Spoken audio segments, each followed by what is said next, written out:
equity. Thank you very much, Matea. Sorry. And then this is a continuation of the really important work that we're doing from the statewide disparity study from 2023. And one of the first things we did was pursue legislation that would allow us to direct more state contracts towards the small businesses that are local here in Oregon and really reinvigorate the economy here. And so the legislation passed last year. This is the continuation. This is the programming that's coming from that. And we're very happy to discuss that with you today. And thank you for your contributions and your participation. So with that, I'd just like to turn it over to the governor's office. I want to say thank you for coming and saying a few words for us. Thank you, Alex. Good morning, everyone. My name is Jesse Hyatt, and I'm speaking on behalf of the governor's office. The governor's office is here today because this is a meaningful shift in how Oregon does business. This work matters, and we believe that supporting Oregon small businesses through concrete, accountable action is a core responsibility of state government. Oregon small businesses are the engine of our local economies. They create jobs in our communities, they keep dollars circulating locally, and they represent the drive and determination that makes this state work. Oregon's public procurement code already includes several preference programs. We have preferences for several things, from materials to products made in Oregon, but here's the gap.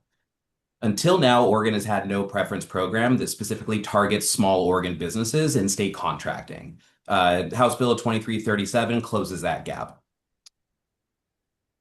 This bill does two connected things. First, it creates the Oregon Small Business Enterprise, the OSBE certification through Business Oregon, a straightforward pathway for any Oregon-based business, small business, to be certified, regardless of whether they fit into existing certification categories. Existing certifications will remain fully in place. This is an addition, not a replacement. Second, and this is the heart of what we're here to discuss today, it establishes a contractual preference for OSBE certified businesses in small and intermediate procurements. For the first time, Oregon small businesses will have a meaningful advantage in competing for state contracts at those procurement levels. That is new, that is significant, and that is exactly the kind of intentional targeted policy that puts Oregon businesses first. Oregon's procurement dollars should work for Oregon businesses. This gives us a tool to help make that happen in a concrete way. We would also like to acknowledge and thank the RAC members who are sharing their time and expertise here today, providing feedback. These rule changes represent a practical approach that is built to deliver real results for Oregon's small business community, and the governor's office is in full support of this. Thank you, everyone. Thank you so much, Jesse. Okay, and now I'm going to turn it over to Adina Heislip. We've really, this work comes at it from both angles, both the COVID office within Business Oregon and then efforts from DAS. And so we want to thank our partner and turn it over to Adina to give us some context on the certification piece of this legislation. Good morning, everyone. My name is Adina Heislip, and I am COVID manager here at Business Oregon.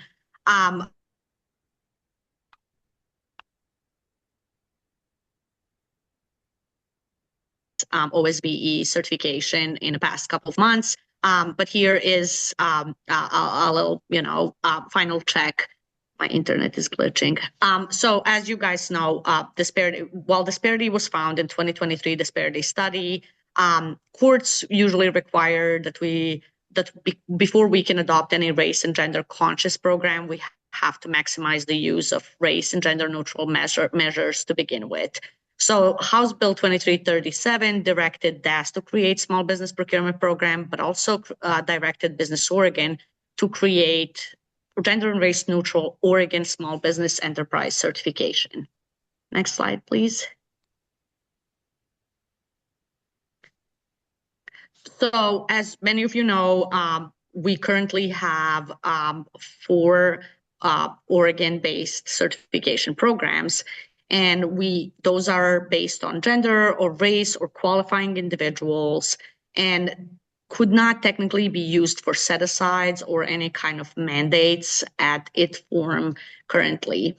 Emerging small business certification, it was too narrow. Many firms aged out or exceeded the size limits as they cannot exceed more than 19 employees. So as a result, we really couldn't create any kind of mandate or preference program with the certification that we have without involving half of Oregon in that process.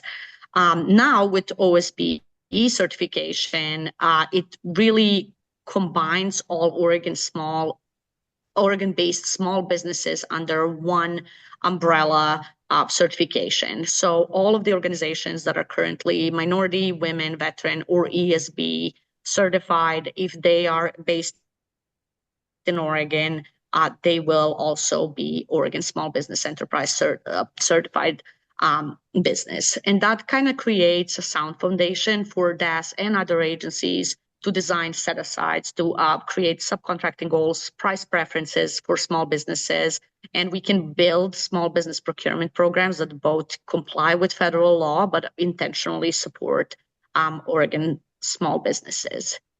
Next slide, please.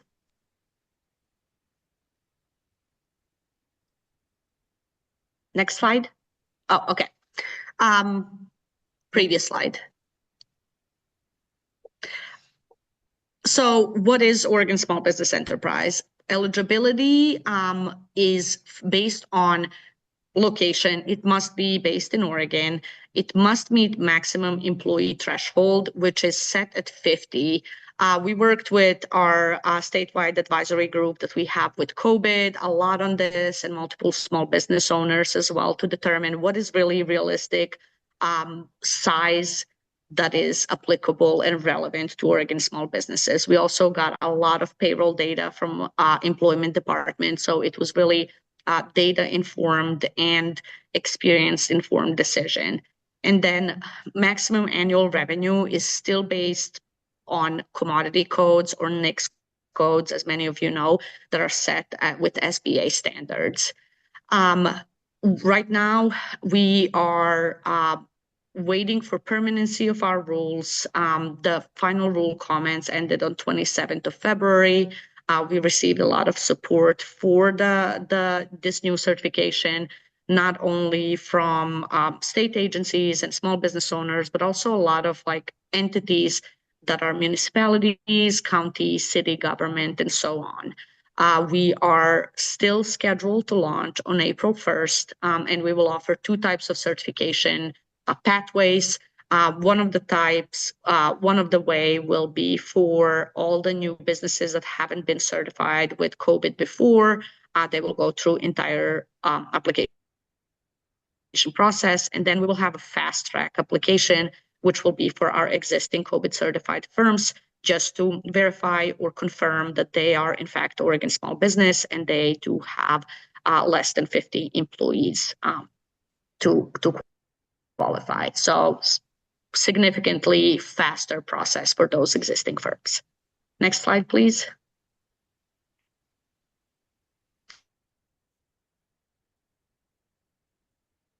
It really shows how we are transforming Oregon's procurement data into true decision-making tool. Historically, COVID and DAS each managed important but separate pieces of the story. COVID knew who was certified, firm size, locations, demographics of our firms and business landscape in Oregon, but not necessarily who was getting work. And then DAS knew where public dollars were going, but not which certified businesses were benefiting correctly. And by integrating these two data streams, we are finally getting a complete picture of small business participation in state of contracting. And again, at the center of this is this small business procurement program that DAS is developing, and that will support and document where the Oregon dollars are going, where are the set-asides, dedicated contracting opportunities, or participation goals. And then once our systems are aligned, we'll be able to create a combined data and impact dashboard that shows how much state is spending and how much of that money is going to OSB certified firms, which industries and regions are being reached, where the gap still exists. And this will allow us to kind of move from compliance reporting to really strategic planning and management, using that data to shape out our outreach, refine programs design, direct resources when they're needed, and it will provide continuous measurement that we can evaluate, adjust, improve over time, and then creating a true feedback back to the governor's office and all interested parties there. Next slide.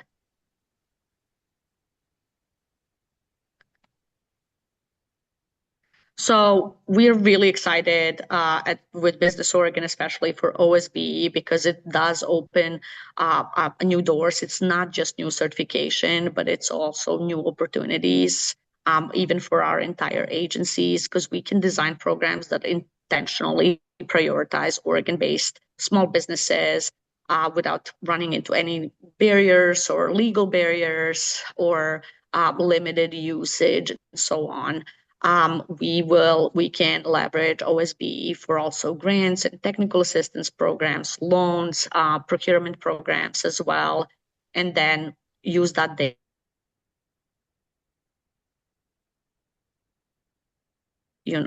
straighten the accountability as well. And then we're engaging with program managers as well, who can really help shape implementation by identifying where OSBE certification could enhance access and participation. We are working with program manager, not just procurement professionals, to inform them about OSBE firms and embed that preemptive thinking of like, we need this to contract this work, but let's first look what is available here in Oregon. And that's all I have. Alex, I don't know if we're taking questions. I know we only have you for a very short time, but do you have just a few minutes to take a question or two if folks do? Absolutely. Do we have any questions for Adina on the COVID certification piece before we get into the preference programming side?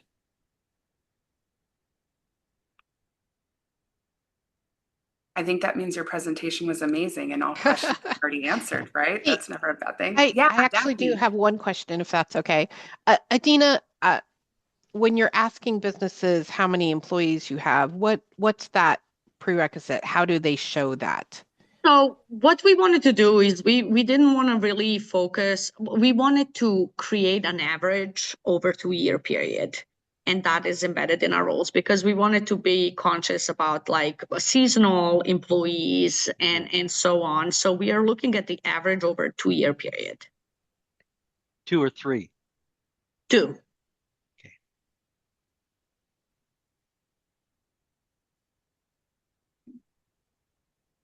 And I apologize. Go ahead, Neil. Oh, I'm sorry, Alexandra.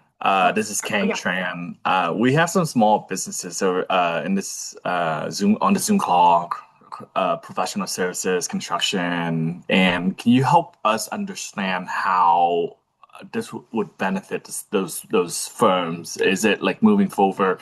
Maybe break it down a little bit. Is that another requirement that these larger firms or agencies, when they go out and buy these goods and services, help us understand that pathway to help us, either win more contracts or is that where I guess I'm having a hard time formulating that, but it is another certification. It is good, but help us understand how that would help us either long term or short term.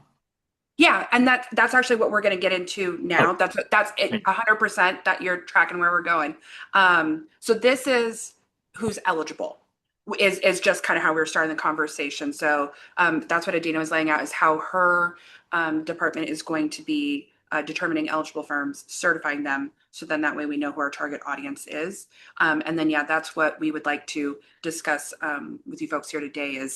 This is what we're thinking in terms of preference and impact, and having that conversation. Is that going to serve those needs the way that we were intending? So yeah, Daphne. One more question for Adina. What is the expectation for when they do apply for this? Like, how long would it take a small business, approximate? Our processing time, how long it will take? So even though our rules still stipulate, and that's part of our statute, to under 90 days, I just pulled the data since January 1st of 2026, and we're processing average about 26 to 27 days. So we don't anticipate, we have, staff is trained and ready to go. We don't anticipate any delays. Moving forward, it's just going to be business as usual. What we will do on our end is look at the fast track applicants. That means the applicants that have already been certified with us and hold a type of certification already, to just get those those across the finish line, because it's going to be a fairly easy, I think, 2 or 3 questions application, and start building that inventory. So when entities like yours and State of Oregon start looking for OSB firms, we already have those. And then on the side, we will have a couple of dedicated team members that will be processing and guiding those brand new certificate firms that we haven't had be certified with COVID before. Thank you, Adina. Okay, any final clarification questions just on the certification process before we get into the preference program? So just to confirm, it's under a month to get certified. Currently, yes. Yep, statutory, they're required to do it in under 90 days. And I could go on and on bragging about all the stats of Oregon's COVID office, but Neil, it's been under a month for more than 6 months at this point. That's great. Good to hear. Yeah, and they can handle, we're not anticipating either any issues with this new programming. I don't know if you guys are familiar with all the DBE hoops that they just had to jump through, but Oregon is leading nationwide right now and was the first and only state to go through the entire federal requirements and get everybody re-vetted and reopen the DBE certification. And other states are doing what Adina's team is doing now. So we're very, very happy to be partnering with Adina and her team. They're amazing. And we're excited for what this is going to do moving forward because they're outstanding. So yeah. Okay. Thank you, Alex. I appreciate it. And if anybody has any questions, feel free to email me. Alex, you guys can share my email address as well. And thank you. Yeah, I really appreciate it, Adina. Okay. So now we're going to turn it over to Brian Shipley, who's going to walk us through what the DAS programming is going to look like and what that preference and set aside entails. And then this is, thank you for asking the questions in the chat. This is the time to really start digging in and interacting and giving us the feedback if what we're proposing is on the right track or if there's any concerns or clarifying questions that we can answer. So with that, I will turn it over to Brian. Hey, so Alex, can you put up the flow chart, and then Holly, do you want to walk through how the proposed rules work? You bet.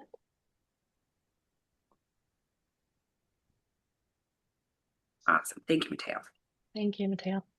So Okay. to be clear before you start, Holly, so in the memo that we provided you before the meeting, you've got the actual rule language that we're proposing. And here we're trying to kind of demonstrate how it actually works for an agency in the process. So go for it, Holly. Okay. I want to walk you through this visual a bit, which shows how Oregon's new small business enterprise procurement preference program fits into the state's general purchasing process. This should help frame the rest of the discussion today and hope it will prompt some questions from you as well. I also want to share that we have some procurement leaders from different state agencies with us. So together we should be able to answer most of your questions. So the purpose of this program is simple. It's to increase access and opportunity for Oregon small businesses in state contracting. This diagram shows exactly where those opportunities appear. So on the left, you'll see the process for what we call small procurements. These are procurements up to $25,000. At this level, agencies must first check with Oregon Forward contractors, then inmate labor programs. What's new is that Oregon Small Business Enterprises, the OSBEs, are now at the next place agencies will look. So only after considering OSBEs do they move into those state price agreements or the open market.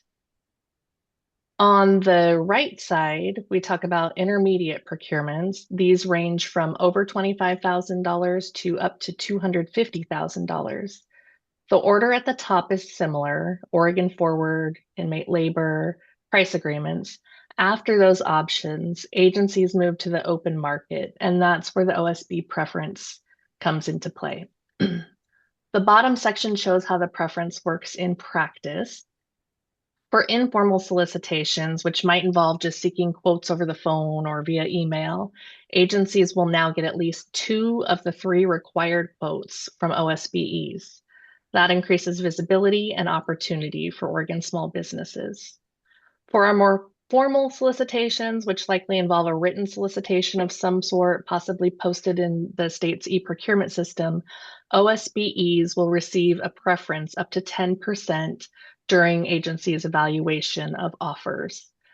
This should help level the playing field. For OSBEs generally, this means more chances to compete, more direct outreach from agencies, and clearer, more predictable rules around how small businesses are prioritized. So with that, thank you for being here to help us move this important work forward. Brian, I'll turn it back to you, and we're all here for any questions you may have. Thanks, Holly. And to start, I was just typing a response to Danielle. You know, the goal here is for today to start a comment process. As Alex mentioned, we're recording today's meeting. We're gonna publicize it and conduct a public comment process over the next couple of weeks. There'll be another public comment process before the rule is finalized. Our goal here is to go through the steps in order to get the preference on the books and effective by July 1st. The other thing that I would mention for context is that DAS is in the process of a much bigger rewrite of state procurement and contracting rules that we're going to be working on throughout the year. And so while we want to get something up and running by July 1st, we're actually going to be revisiting later this year preferences generally, along with all of the other parts of the public contracting code. And so there'll be several other opportunities, rulemaking advisory committee processes and broad public comment processes. So again, today is about getting us started on getting something up and running as quickly as possible, and with the full acknowledgement that there's probably going to be more work to do to expand on this work and improve it going forward. So hopefully that gets a little bit, Danielle, at what you were getting at. But really today is just a start, not a complete process. And we do have a few hands raised, and just because Brian was addressing Danielle's, I wanted to just call on Danielle real quick in case that was in reference to that discussion. And then Lillian, I have you next. Thank you. Perfect. I was perfectly fine, Lillian, this advance. I have a number of comments, and whether we want to just go through them in a list. Having reviewed and read the materials, there are a couple of links that don't seem to be working. I think that's just an administrative function, and I appreciate the opportunity. I'm Danielle Morris. I'm with Triconnell, and I also represent Oregon Pride in Business, which is the Oregon's LGBTQ chapter. One thing that challenges our membership under the people who are excluded from the preferences, if I understand it right, is a whole list of engineering, mapping, transportation, architectural, and related people. And candidly, one of our primary members it's just wiped out everything we've done and would be excluded. And he leads a COBID certified firm. And while we've been working with trying to get COBID to cover more of Oregon's qualified people, but that seems to be a real challenge. Let's start there. Why did we exclude qualified small businesses because they're in various licensed or technical spaces? Let's start there. If we're gonna preference small businesses, why wouldn't we just preference all small businesses? I can take that. Okay. So thank you for the question, Danielle. The construction-related procurement has several nuances. One is that a procurement can be designated a public improvement. Some of the architectural and engineering and related services have different statutory requirements as to how we award contracts. They have different thresholds. They have different criteria. A lot of it is qualification-based. It's a different body of law than just typical goods and services procurement. So for the purposes of launching this quickly, knowing that we may need to do some statutory work as well, this is what we could do within the statutory framework that we have now. For the purposes of the OSBE program, though, I do want to note that ordinary construction doesn't actually fall into this a lot of the time. And I think there might be some other procurement folks on here that might want to chime in on this. Philip, no pressure, but I'm thinking of you. But ordinary construction is different. It's often procured under a different section of the law. So this is not, although it might look like it at a glance, it's nuanced, and it doesn't just exclude like painting or a small remodel or some just ordinary construction things. I hope that helps. I don't know that it answers your question completely, but that's the reason. I think we have more work to do in this area. I will interpret this as saying in the 27 longer legislative session, we may be DAS and or the community may be positing some recommendations for statutory improvements, interagency clarity, revisions, and associated to have a broader success if we're going to target qualified small businesses. There are a number of definitions I'm not certain the document covers well. We can handle that in a written form. I also when I read it, and you actually, and I can't remember, I took a note. One of you referenced it. It had to do with the stacking.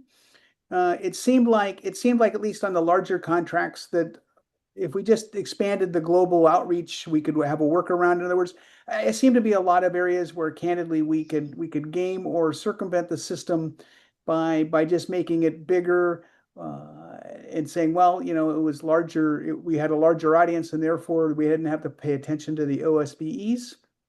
I appreciate the work. I appreciate this opportunity. I've taken enough time. Excuse me.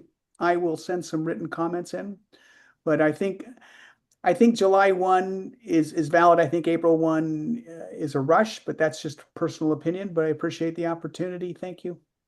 You, Danielle. And I'm Catherine Jones, I'm the Chief Procurement Officer. So I just want to respond because Holly hit on it and Brian hit on it, and I really want to hammer it home for the RAC. And that is, we have a lot of work to do.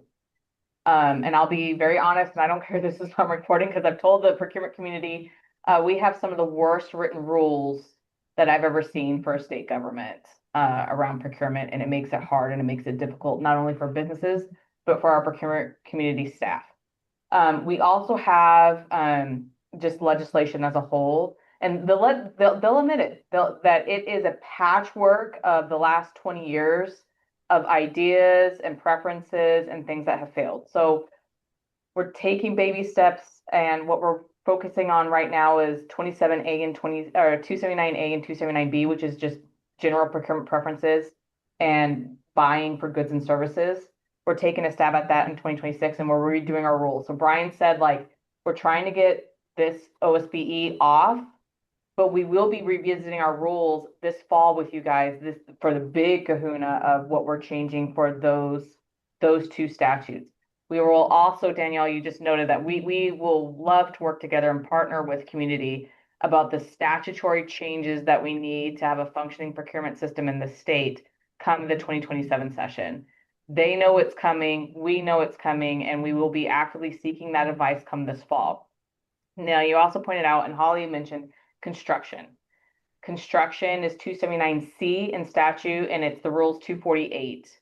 And we're going to address that after session in 2027. We're going to see what they change, and then we're going to do rulemaking for those construction rules, and that's where those preferences are going to fall. So all that to say is we know we're really broken right now. And so this is our first step, and we really hope that you guys have a good experience with this RAC, because we're going to need you come this fall and this winter to launch the bigger effort. Yeah, really, really good feedback so far. And we welcome the follow-up too. That's good, because this will be in stages. So thank you. Lillian. So my first thing was the same as Danielle, and that is that Section 5, all those rules under there pretty much eliminate most of the small businesses I know. So it's like, this is great that we're putting this in place for whatever is coming next, but it feels like it's a waste of time because right away it eliminates all the small businesses that are going to be certified. I mean, you talk about office supplies, that's out. And then engineering, anything around transportation, anything that's construction, anything that's an emergency, anything that, I mean, it just pretty much wipes out the small business community right away. So it's kind of that's my thought on that. The second one is when you go down under intermediate procurement, and you get to that point where it's 3 informal solicitations, at least 2 of an OSBE, that again feels like the good faith effort thing. Like, okay, I got to get 2 of these because I'm already going to go with this third guy anyways. Why wouldn't it be? Why is it in that framework? It seems kind of what I have found in the past is that falls under that. I did it, check the box, I've got 2, and I already know who I'm going to use anyway, so it doesn't matter. And that's the experience I've gotten as a small business in the industry. So it feels like maybe something could be changed around that framework before it goes to open market. Most of the time, you have an idea of a budget on a project. If you go to an OSBEs and all 3 are way higher than that, then I can understand getting a level set to see if maybe something has changed in the market. But I don't understand why it wouldn't just be OSBEs included first before it goes to open market.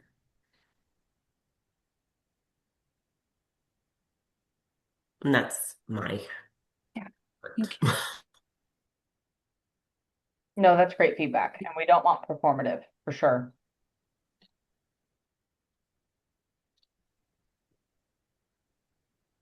Mary? Thank you, Brian. Anyway, good comments, good questions. My quick question is regarding can you expand on the inmate labor constitutional requirement? Talk more about that specifically. I can take that one. Inmate labor, there's in the Oregon Constitution, we are encouraged to utilize inmate labor if possible. It's one of the socioeconomic programs that's important to the state. So where this comes into play, inmate labor, they do a variety of things. I'm thinking of like the roadside cleanup, or they do sell some office furniture. It's through Oregon Corrections Enterprise. So if we can source something from Oregon Correctional Enterprises inmate labor, then that's a requirement for the procurement community to follow right now. And again, the requirement comes from the state constitution. Thank you, Holly. Yeah. I think this is another area though that we're looking, I mean, as Catherine mentioned and Brian mentioned, we're looking at our rules generally, and a lot of these things, it's kind of like if you touch this one, it's going to affect this, this, and this. And so we're trying to do what we can do now in time for the July 1 launch. And Danielle, you mentioned April. I just wanted to clarify a bit on that too. April is when COVID will start their certification for OSBE in preparation for the July 1 launch of the procurement preference program. So the idea behind that is that COVID is certifying folks up, and then July 1, when the procurement piece hits, there's a pool of certified suppliers for us to all choose from.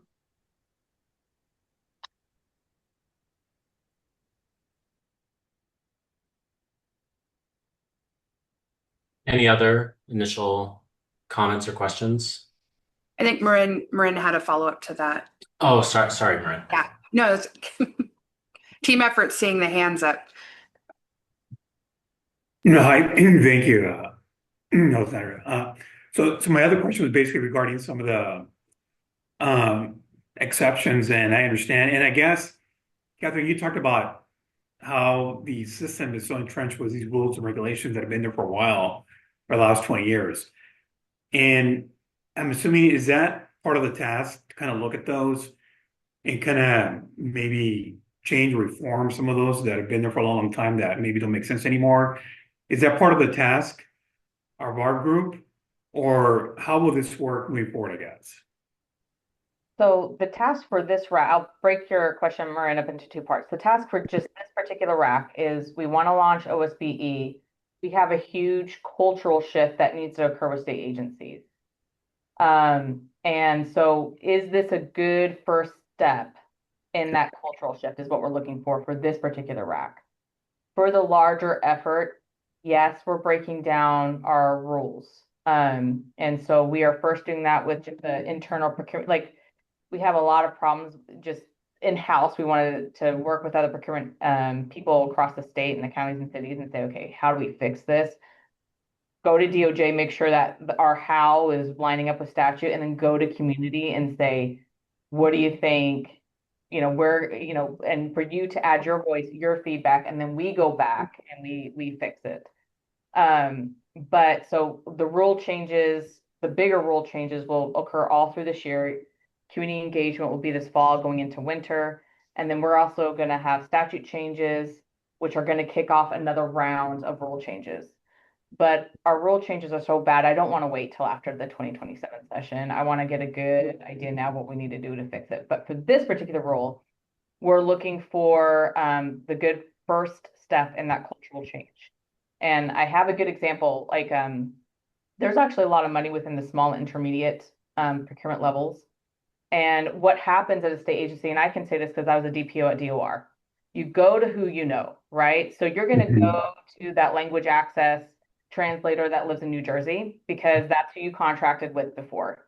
And what we're trying to get through to state agencies is you need to stop, pause, go to the list of OSBEs and make sure that when you're doing small or intermediate procurement, that there's not an Oregon-based small business that does this. A good example is my son wanted to go get exploding kittens.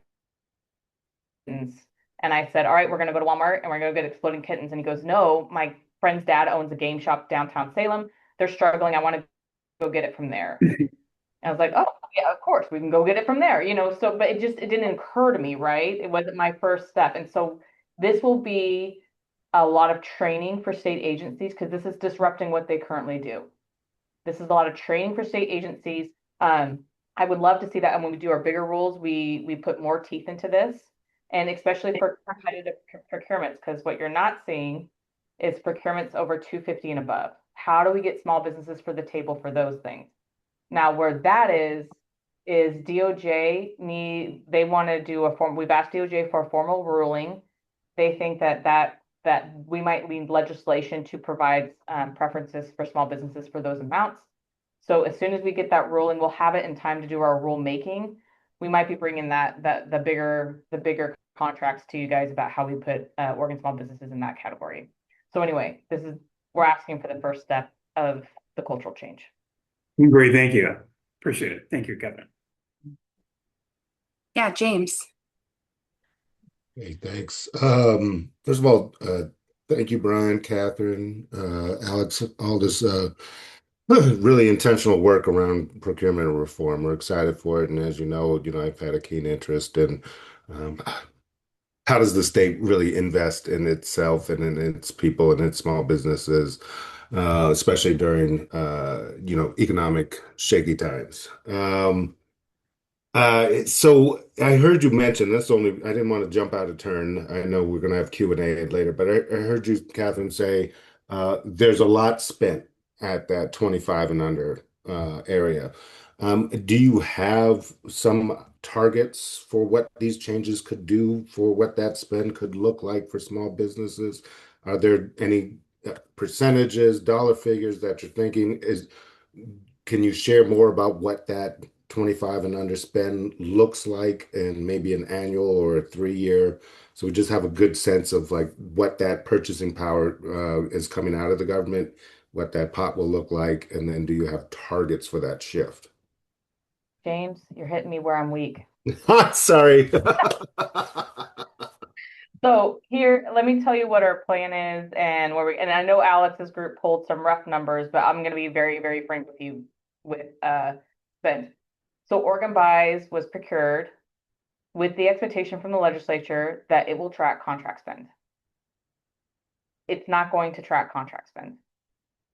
So we are in active negotiations. We are working with state agencies, and we have a whole side project. This whole year for me is rules, and it's that e-procurement system. We have a whole side project to get us there. Right now, we have DAS IT resources on board. We've actually staffed up around the e-procurement section, and we anticipate to get to contract spend by Q3 of 2027. So I want the data before I, give benchmarks. I need to see where we are before I give benchmarks and start doing that. So I'm actively trying to get there, but I need a system that actively records how much we're doing this. We are working with US Bank to get our spots cards tracked. We're working with SFMA, which is the current state's accounting system, about how we're going to track contract spend. And then we need to look at an e-procurement system that tracks price agreement spend. And those three together will get us what we're doing for the state of Oregon. So James, you hit me with where I'm weak. When I started, I told Betsy there, there's a lot to work on, but one of the things I need is data. But I do know that there's a lot of spend because I get to pull the state spots card reports every single month. And so Alex, I know that you have some of that data on kind of the ground with where we are, but I will note that we got a long way to go with our data. So I don't want the numbers floating around there because it's not complete. And I know that, and I'm trying to get there. Thank you. And I think it's really helpful to know the strategy, right? What are you looking at first? What's going to come second? Yeah, so that makes a lot of sense. Thank you, Catherine. And it's not an insignificant amount of our spend. We're not looking at, oh, here's our budget and only, an 1/8 of it is under this small procurement threshold. It's much more significant than that. So yeah, there's hard to put very specific numbers to it, but yeah.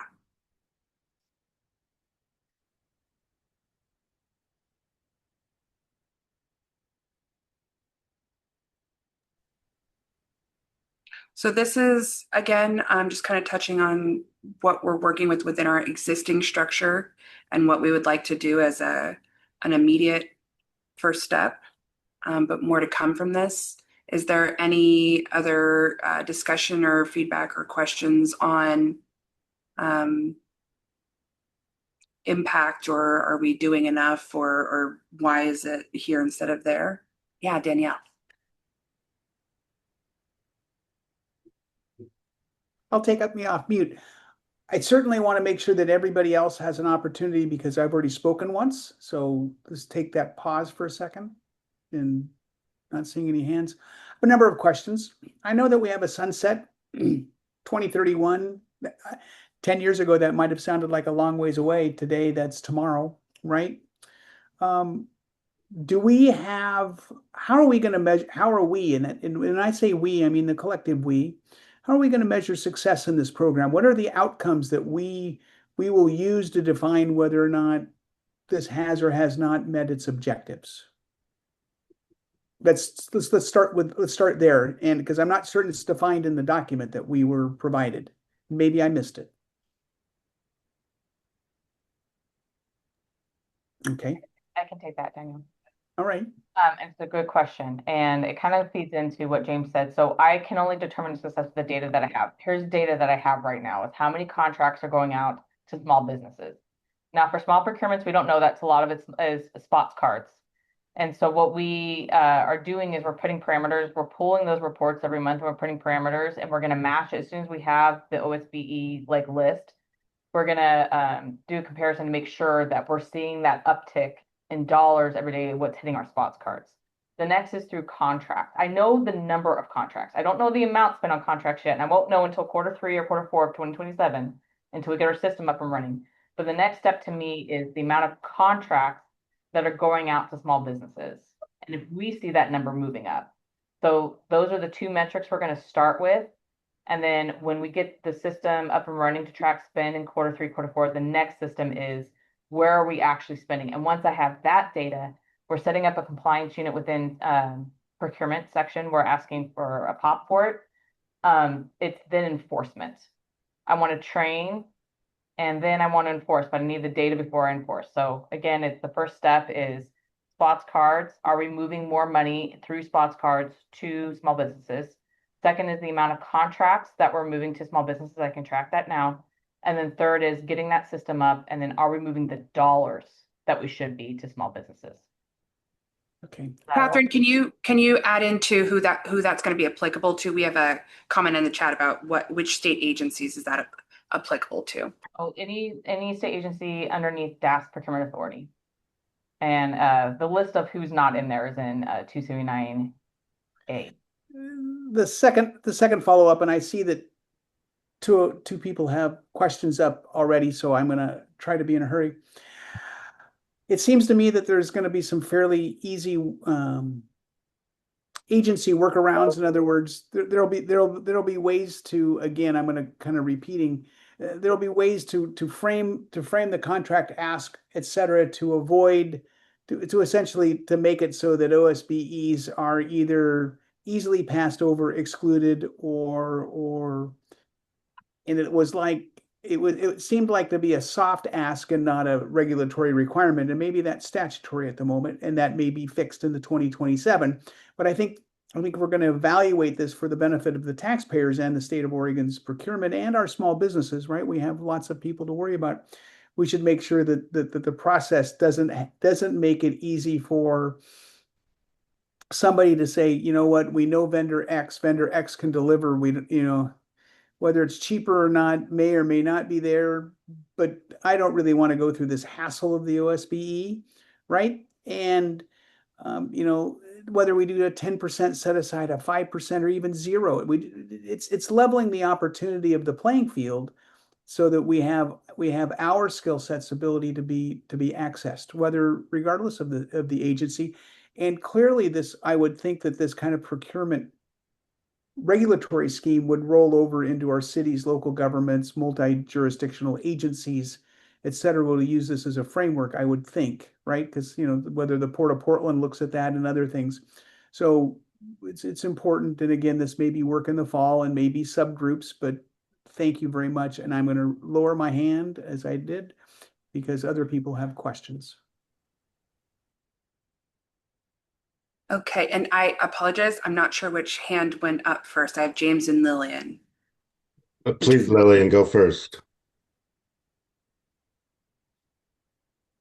Well, it was you, James, but I guess I'll go first.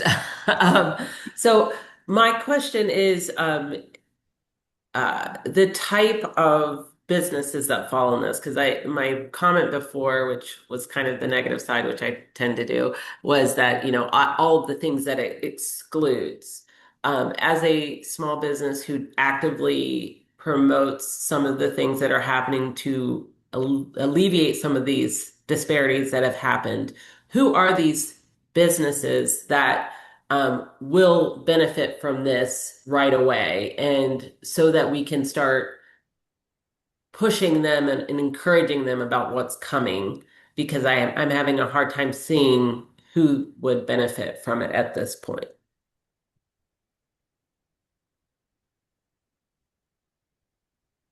So I'm going to start, and then Holly, if you want to filter in. So we did not, I'll be very honest, Lillian, we just had office supplies and fleet vehicles. And the reason we have a lot of ORCAP use those price agreements. So it's like right now with the state, we have a price agreement for like Office Depot and the fleet vehicles. We got some concerns from those with different procurement authority for construction and DOJ, or is it so that your main concern is the A&E type things being excluded? I just want to make sure I'm getting the concern. No. So I'm wondering, what firms, what type of small businesses will be able to utilize this right away? Because it's not construction, it's not A&E, it's not office supplies or fleet. So what are those small businesses that are Oregon-based that we have in our database that can benefit from this right away before we go to that long rules change? Sure. Okay, sorry.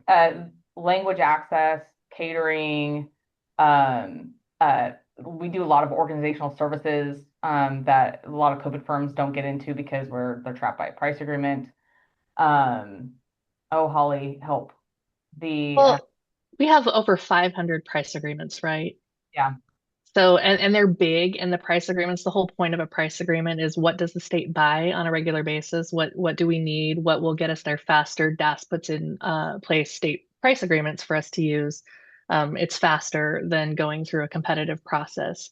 So there's 500 agreements that all Oregon small businesses are going to be placed above. So before anybody looks at those price agreements, we're going to reach out to OSBEs first. And at that small procurement level, if there's OSBEs that can do the thing and meet the need, that's where it stops. Just like if that wasn't there and how it is currently, if there's a price agreement that can do the thing, meet the need, that's where we stop. We buy from the price agreement. Now we're going to buy from the OSBE instead. Yeah, and Lillian, where I'm getting the most feedback from small business communities is around translation services, business services, augmented staffing services. So if they have a PM or if they can provide like training. So those are the businesses that I hear back from the most that are getting trapped underneath the price, price agreements hit first. And a lot of those price agreements are not organ based. Hmm. And so those are the types. But I can work with Edina to get a better complete list that we can get out to just to let them know about this, that this is hitting. Yeah. Yeah. Or even just like a list of what those 500 price agreements are for. It's one of those things like you don't like, especially as a small business, if you've spent a lot of time and you know that there's these certain barriers that you can't get past, you stop looking in those areas. Right. And so I think that in order, especially to make it a popular choice to change the status quo, you have to encourage the people that are going to get it. I mean, they're not even in the conversation anymore because they've been so often pushed aside that I know a lot. I do a lot of outreach work, and the first thing I hear from everybody is, "Oh, nothing's going to change. It hasn't changed in whatever, and they've done this before." So my goal is always to make sure that something is successful if it creates change, because then that means the next change is going to go better because people see success from it. And so that's really where I'm looking to try and find, because like I said, I came into this thinking, oh, this is great for my business or for, but we're not at that point yet. So then it's like, okay, how can I make sure it's successful so it does go to that next level that will hopefully benefit businesses that are like what I do in construction. Yeah, I agree. Yeah, that's a really good point. I think our goals are aligned, so the feedback is really helpful that this is going to serve certain folks first. And then there's obviously going to be, an additional phase. So that's a really good point. James. Probably a couple questions. I'll just start with one and I see other hands up. But can you tell me a little bit about your math on that 10%? Was that derived from a specific calculation? Looking at, you said formal solicitations up to 10% preference. I'm just wondering where you landed on that number. Was that a calculation?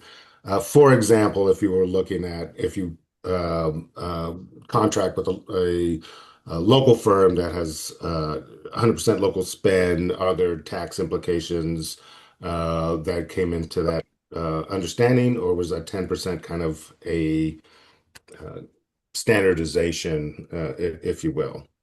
Does that make sense? It does make sense. It's a great question. And I think this is actually an area where we might like your feedback on too. So we're not, as Catherine mentioned, we're a little data poor. And so to the extent that you have information that could help inform that, we're open. We did kind of leave the preference broad so that state agencies can have flexibility and pick what makes sense for the market, for the need, for what they're looking for. But open to feedback there for sure. Thanks. Appreciate that. And I have one more, but I'll let Congo. No, please. I'll go after you. No, you continue. Continue train of thought. I'll follow you. Thank you. Well, it veers off, and really it's probably looking forward, right? I think we saw your chart about additional I want to say preferences, but categories under OSB, right? So then we start to look, I assume women owned, minority owned.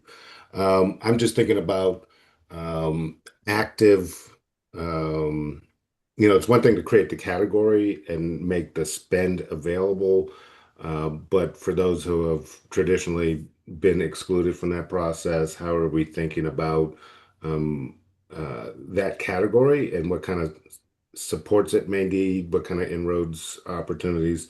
So I'm just thinking of building off of both the disparity study when looking at a kind of a new model. Are we just putting everybody back in the same bucket, or are there going to be, how are we going to affect change to ensure that we're seeing minority-owned small businesses are more active in procurement? That's a broad question. I don't know. I could have scaled it down for you. I wish Adina was still here for this question. Alex, I don't know if maybe you have more information. And I think, James, are you talking about like we have the minority owned, the women owned, the emerging small business, those different categories? Yes, yes. Alex, can you talk a little bit about how the OSBE is kind of working for those categories at this time? Yeah, absolutely. So, you're absolutely right, James. Like we had a disparity study statewide. It assessed there are significant, like legally acknowledged significant disparities across the board in all categories for all demographics. One of the points of feedback from our consultant, though, also was that we didn't have, based on their experience and what they've seen, enough neutral measures, enough neutral remediation to really support conscious efforts. And what it is really is a disparity study is just a legal mechanism. And so it really depends on the risk that we feel like we can successfully navigate. And what I mean by that is like California has a ton of case law around kind of DEI measures and stuff like that. Washington has some. Oregon does not. Oregon has a lot less. It has none in the procurement realm. And so basically, we did the disparity study because it's that first legal mechanism that says, okay, we've established this compelling government interest. The next piece, though, is that we have to narrowly tailor our efforts. And so that threshold really depends on the judge that's presiding over that case. And what we've seen in years previously is that threshold just continues to climb. It goes up, it goes up, it goes up, and it's getting continuously more difficult to navigate that.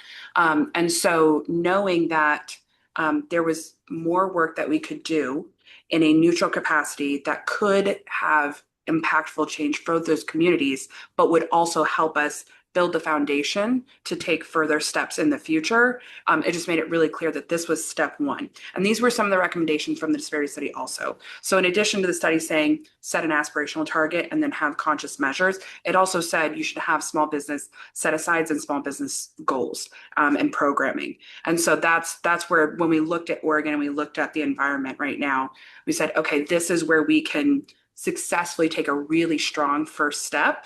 And then it's going to help us navigate those steps next. And then one of the really big things that we're dealing with right now, too, in addition to navigating that, disparity remediation, we have some really fantastic leadership that's come on board. That's really helpful in terms of just fixing procurement in the state of Oregon in general, which will also help us break down those institutional barriers. So if the process gets good and we do procurement well, while we're navigating and prioritizing our small businesses, which from the disparity study, we know over 95% of our minority women veteran-owned businesses are in that small business category.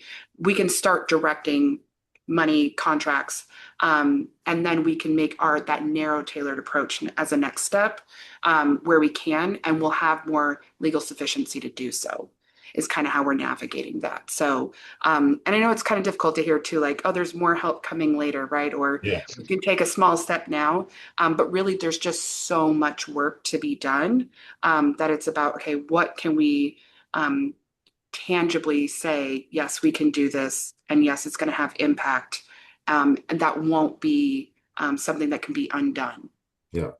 I appreciate that response, Yeah. Alex, and I may be able to refine, in writing a little bit later some follow up, but Yeah. I definitely understand what your process is Yeah. much more clear now. Thank you. Yeah. And unfortunately, it's a process, right? Because it won't be a one size fits all or Yeah. one step solution. Unfortunately, even though that would be amazing, and I think it's desired on both sides. So really excited though the progress that we're making here. I came on with the state during the disparity study, and so for the last 3 years, the fact that we're at this point now is amazing. Still long way to go, but I'm really excited about the progress that we are making. So I can't thank everybody enough for coming to the table, and this is really great discussion. So thank you for addressing that. That was like, okay, where's the end goal here, right? Yeah. So Yeah. yeah, a really good Appreciate point. it. Thank you. Yeah, Con. Yeah, two questions.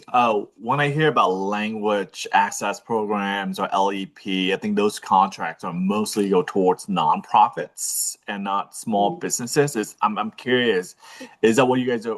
How are you guys buying that right now? Because and it's OSB, so it's small businesses, right? Does it include nonprofits? It does not.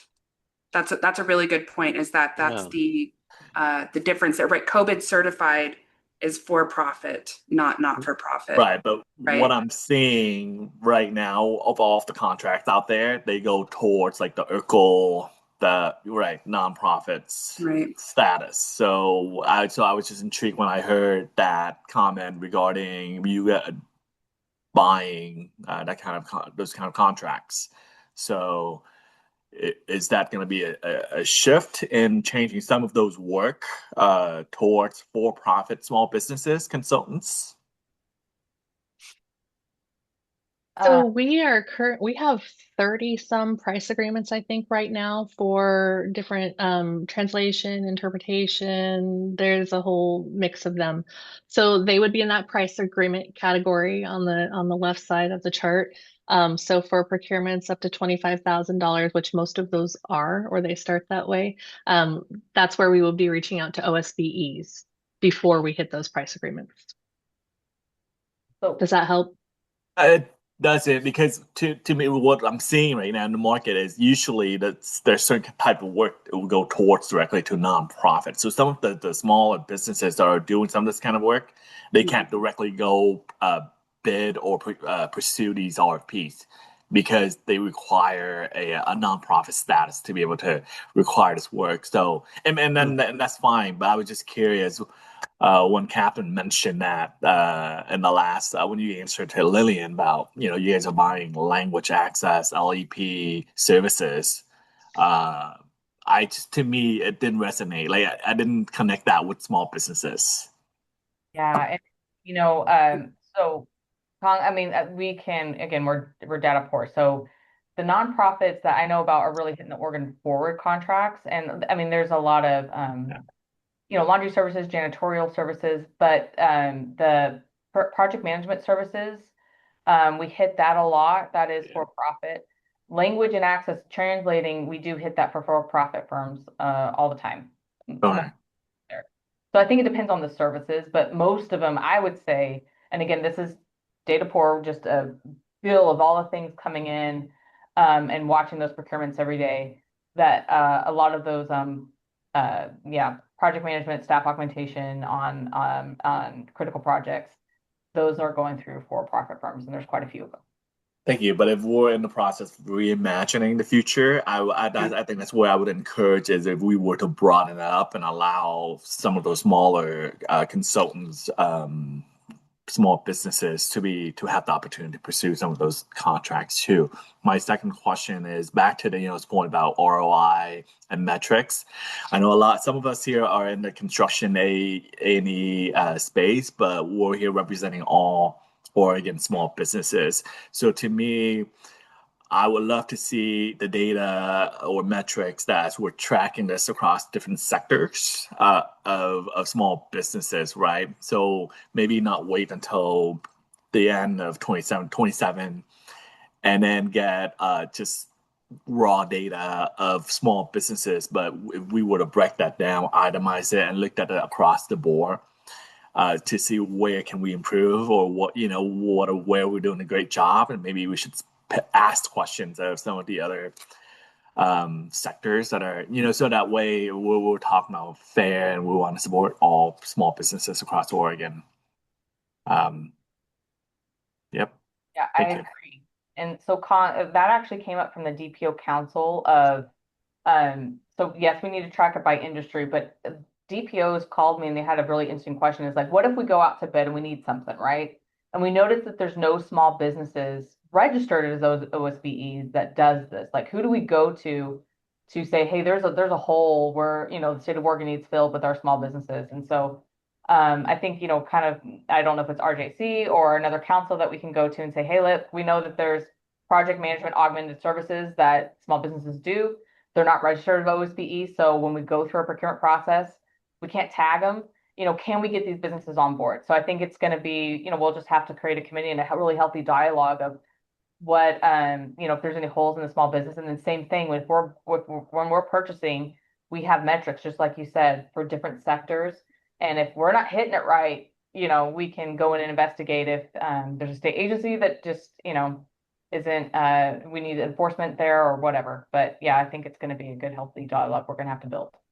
Thank you. One more point, and then Marin, I do appreciate that, and I wish that during the procurement process, I hope that your team internally would ask those kind of questions, right? Like who's not on this list, what we're not seeing, or what's not right here. So I think we don't want to wait until the end and then solve it during the process of procurement.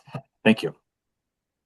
Can I add just a couple things to that? Thank you for that feedback. It's very helpful. So as Brian mentioned, we're doing a big rule rewrite. So all of the procurement rules in that process is a sector on price agreements. So we're going to talk about how do we get price agreements? When do we get price agreements? What are the factors? So all of your comments about how do we loop in small business to that with regard to language access, but all of them, that is a key focus of that work. How do we bring OSBEs, Oregon Small Business, into the price agreement realm, because there's a lot of spend there as well. And then second, I just want to be sure that that we're clear on construction. So construction isn't out. There are pieces of construction that are still in. It's very nuanced. It depends how it's procured. And Philip, if you're able to chime in on that, that would be great. I know you know more than me in this area. So just don't think it's out is my big takeaway. Yeah, I've been listening to the conversation a bit, and I think I understand why we're starting here under like 279B type transactions, understanding that there are some construction services that when they're not public improvements would fall into this 279B bucket. I think there are opportunities to get the A&E question surfaced probably sooner rather than later. I think it's a much more straightforward sourcing process under statute. But yeah, it's in the public improvement world, like whenever we're looking to essentially increase the value of one of our real property assets, that kind of triggers a public improvement apparatus. And that's where the construction services have a completely different sourcing method than anything else. There's also different certifications and like funding sources that some agencies have for like ESB firms, and having some specialized sourcing procedures for ESB funded projects with ESB certified firms. So I think because of some of those nuances, it might make sense to defer public improvement construction OSB considerations until some of those nuances are further fleshed out. Those are my insights, though. I think it was a great discussion. Thanks, Philip. Yeah, thank you. Marin. Thank you. Again, great conversation. How's the federal climate impacting your work? And talking to other agencies, I know they're being very careful in terms of how they write this or how they say this or how they, and I'll check in with DDOJ, because I know that I'm talking to some of the staff that the federal government is now maybe threatening, correct me if I'm wrong, with criminal liability when it comes to DEI. And how are you working around the space, by the way? I'm sure it's a challenge, but how is it impacting your work? I can take that. So it hasn't it's hit ODOT because of FHWA funding. It's hit the city of Portland. It's hit the Port of Portland. So it hasn't really hit, and then, I encourage the DPOs that are with me to correct me if I'm wrong. It hasn't seemed to hit the state of Oregon. What I have seen is the city of Portland and the Port of Portland wanting us to create this OSBE so that they can find almost like a shelter for their contractors that have those designations. Because without this kind of like umbrella, like what Adina had on her slide, their contracts are very much at risk. But if we can show that we gave them the contract because they're an OSBE, it helps shelter them from, any further attack or lack of funding. But we don't know where this is going to go in the next 3 years, and we want to be ready. And so I think that, doing the fast pass COVID fast pack to OSBE will help us there. But we haven't quite seen it yet, Marin, at the statewide level, unless one of the DPOs, all of our agencies are different, have different federal funding. So unless they want to correct me, they can hop on in. But I don't know if that answered your question. No, it does. And I guess one of the things that the whole disparity study did accomplish that showed that there is disparity, because one of the things that I'm kind of did myself, but back when I was living in San Jose, City of San Jose did a study, and based on the study, they found out that 98% of, or 94% of the contracts were going to white male companies, not women or not minorities. And so if you reverse that, that's preferential treatment to a certain group. And I guess our goal is to make it equitable for everyone to compete on equal basis for these contracts. And I know it's not easy, but definitely it's a big task. But I'm assuming ultimately that's the goal. Everybody has access and compete like everybody else, for these contracts. And it's not easy. And so I really feel for you, your staff, because working with all these systems is so difficult. And now with the federal climate, I'm sure it adds more layers to the challenges you guys are dealing with. But thank you. Yeah, that's a really good point. Daphne, did your question get answered? Not really. For a public agency, not a state agency under DAS, we do appreciate having this certification, right? I'm glad that this is coming out. I do have some questions just as a person looking at this part of this RAC. Is you've talked about like the public improvement projects, right? That they are not part of this. What is your estimate? Is there a route for it to be a part of this in the future? Do you think that the 2027 you're going to try to change those exemptions, especially in the public improvement projects area? Or is this kind of a completely, like you said, separate procurement policy, and that's going to take a long time for this to be able to add to that? So Daphne, good question. I think two things. So we do know we need to address construction, just in general, and we know that for these two rules are going to be 246 and 247, which is general procurement and just purchasing for 2026. But we will be addressing it in 2027 with construction. And there's a lot more players, there's a lot more stakeholders in the construction realm. And so I think the united goal is we need to get more small businesses to the table, especially to start doing more alternative construction methodologies. And therein lies not just direct contracting, but prime subcontracting that will need to be discussed. So short answer, yes, it's on the table. It will be in 2027. It's probably when we're going to kick that off. Did that answer your question about public improvement? Yes. And then what was the reason for it being only state of Oregon? I mean, I understand, but if you can kind of expand on that it's only state of Oregon businesses. I'm thinking about contracts that are, close to the river, right? There's a lot of Southwest Washington businesses that do work in Portland. So just curious if you can expand on that.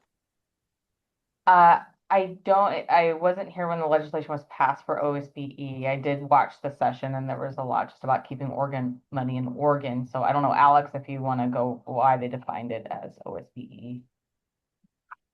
that just sums it up. Is that's when the legislation went through, that was the focus, was that Oregon, the disparity study assessed dollars that were spent and disparities for Oregon-based firms, and excluded firms that were based on the other side of the river, or even, like Idaho, or maybe like even Northern California kind of.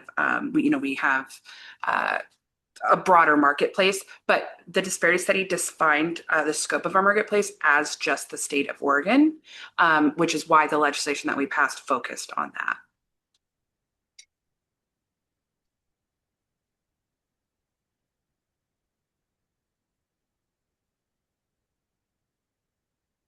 Okay. There's no more hands raised. So Alex, are you okay if I kind of get what I heard, and then what we can maybe we do That would be awesome. another briefing. So first, thank you for being here. We realize that it's not enough, but it's something to start us in the right direction with what the statutes and the climate that we have. I just want to reaffirm our commitment to getting more money into the hands of small businesses and to Oregonian small businesses, and the importance that is not only for our economy, but just our well-being as a state. Oh, Kong, do you have one more question? Yeah, just a thought. I think there are many reasons going to this building a successful business, but with these certifications, whether it's under COVID or this new certification, if we look at a company, a small business, and they've had it for a year or 2 years or beyond that, and they've not received a contract, or the amount, the volume of contracts, we should start to question those. Ask those questions. Yep. What's the right? So I'm not asking for a solution, but as a group, as a state, we should start asking those questions, right? The validity of having these certifications. Yep. And how could and if we want to, can we do something differently, right? So that's just a thought that came to my mind right now. No, you're spot on. And I come from a family of small business owners in the agricultural sector. And when I looked at the requirements just to register as a small business, I was like, it better be worth their time, because they don't have it. So if they're going to go through this whole registration process, it better be worth their time. And that's what we're trying to do with OSBE. We're trying to make it worth their time, because there is money here and we need to get it into them. We need to get it to them. So this is a cultural shift within state agencies. It may not seem impressive from the outside, but let me just reaffirm that when I showed this to procurement analysts and state procurement people, this is a huge shift for them. They had a lot of questions. They wanted to know, but the goal is to get converts into, we need to invest in our small businesses as a state. So any purchasing decision you make from 250 and below, you need to constantly be checking the OSBE list, and you need to be reaching out to those vendors. What I heard from this discussion is that we have a little bit more homework to do with the rules. And so you guys correct me if I'm wrong, which is Lillian and Danielle mentioned that with the quotes, and Lillian, you were actually spot on. Like, you usually, when I went in with quotes as a DPO DOR, I knew who I wanted, and I got 2 more quotes as pretty performative, and I made sure that the one I went with wasn't like really, it was lower, or on par.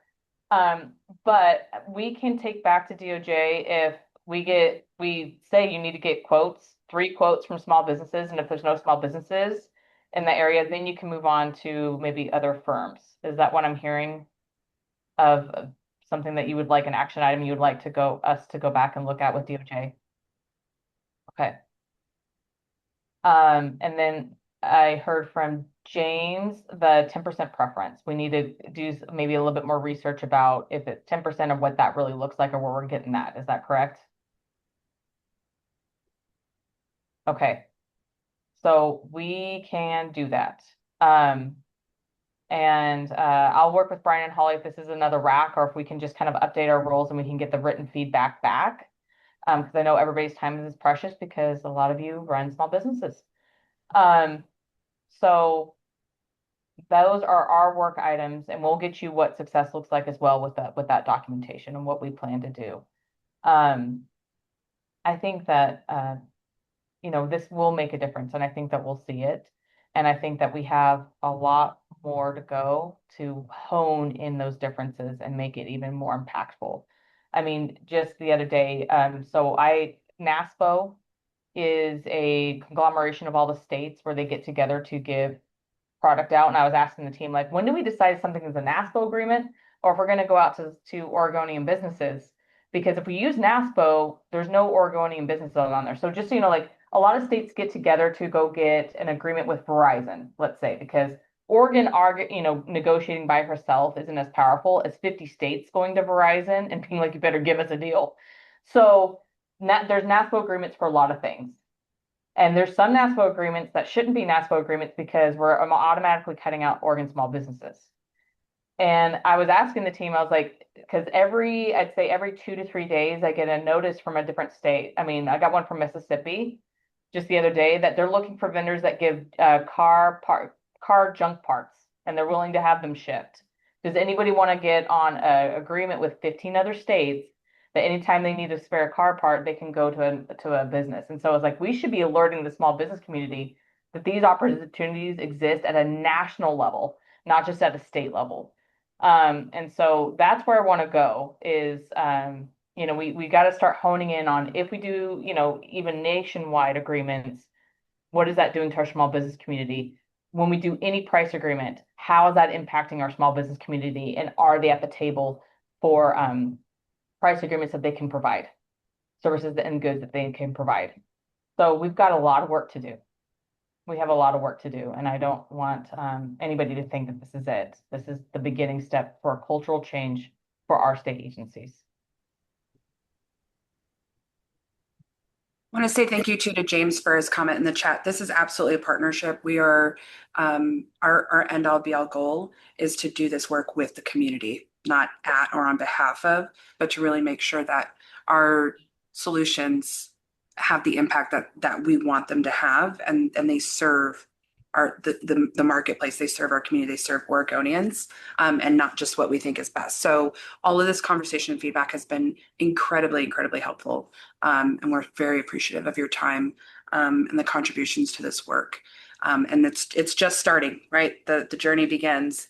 And so we're really excited for first steps, but long way to go. And thank you again. We do have a couple more minutes. If anybody has any final thoughts, comments, feedback. Also, again, this video is going to go up on our website so that we can continue to collect feedback, and that way it can be shared with folks who weren't able to be here. That informal comment period runs until the 31st. Then we'll edit. We'll submit a proposed rules. There will be a formal public comment period on that portion as well. When will the video be up? If we can get it up today, we're going to get it up today, but ASAP. So if not today, in the next day or two, it just depends. I don't want to like overcommit. I don't have the ability to put it on the website, so I don't want to speak out of turn. But as soon as we can get it up. And I put in the chat also our contact information. That is our inbox for the Office of Procurement Equity, where anybody and everybody can send us feedback and comments. That's our website where it'll be up. It'll be under our outreach section and engagement. And then, we continue. We look forward to continuing this conversation and this work, and want to say thank you again. So we can either let you guys out a couple minutes earlier if anybody has a final comment. I have a real quick question, just following up on something that Catherine said earlier. When you're talking about 279C, you mentioned there'll be another rulemaking happening after the 27 session on that part of this? Okay, I just want to make sure that I had my timeline right. All right, thank you. Yes, in case it wasn't confusing enough. No, there's lots of work, lots of moving pieces. Yes, so perfect. Thank you.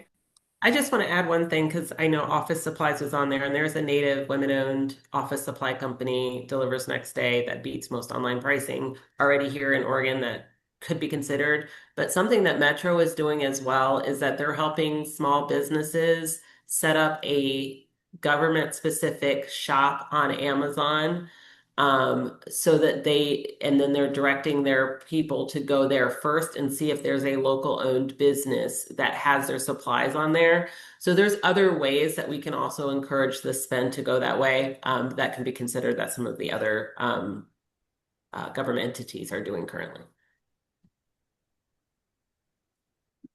If there are, that's amazing. And if there's any work that's maybe outside the OSBE but related to small businesses and/or any kind of disparity remediation, please don't hesitate to reach out to our office for that as well. We're not just working on one pathway. There's going to be a lot of solutions to this work. So happy to engage whenever there's opportunity. So, okay. All right. Well, thank you to everyone who came to participate on our